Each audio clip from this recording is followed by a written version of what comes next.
Catherine? David, Claire Tsao recognized a need and did something about it. She created an app connecting people with services.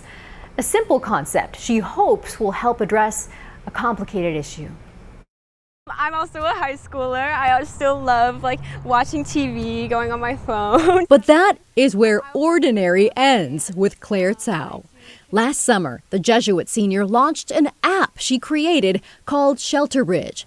It's a resource hub for people experiencing homelessness and food insecurity in Portland, a way for them to find shelter beds and other resources. There's also mental health resources in the area. Claire says she recognized the need for such an app while volunteering at Blanchet House. I kind of realized that it's so hard for people to find these resources, and maybe that's one of the reasons why people continue to struggle. We've been asking for an app like this for a number of years now. Scott Kerman is executive director of Blanchet House. He's thrilled and a little astonished that the solution came from Claire through a high school service project for free. All the credit in the world, because they're doing something that frankly nobody else has really stepped up to do. The app has room to grow. Local shelters can register now and eventually provide real-time shelter availability. There's so many different social services out there, and it's definitely going to be a challenge to connect us all, but I think it'll be possible. To have the kind of technology that we use every day with hotels and other kinds of reservations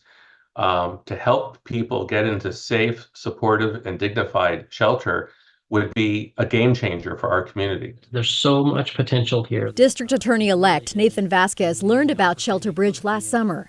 Claire, who was interning at the DA's office, asked him for advice. Vasquez in turn asked her to demo the app for the office.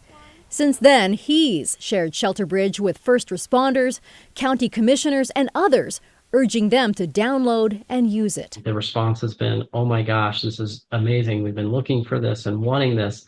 And I think when I tell people, well, this was developed by a high school student, oftentimes they're a little bit taken aback and blown away. It seems being extraordinary will do that. Make sure that it gets out in the community and leaves a lasting impact. Of course, homelessness is not just an issue in Portland, so Claire is working with other youth advocates around the country to expand the app's reach. So far, Shelter Bridge is in Seattle, Philadelphia, and LA. David. Yeah, talk about taking an idea and running with it. Wow, great to see. Thank you, Catherine.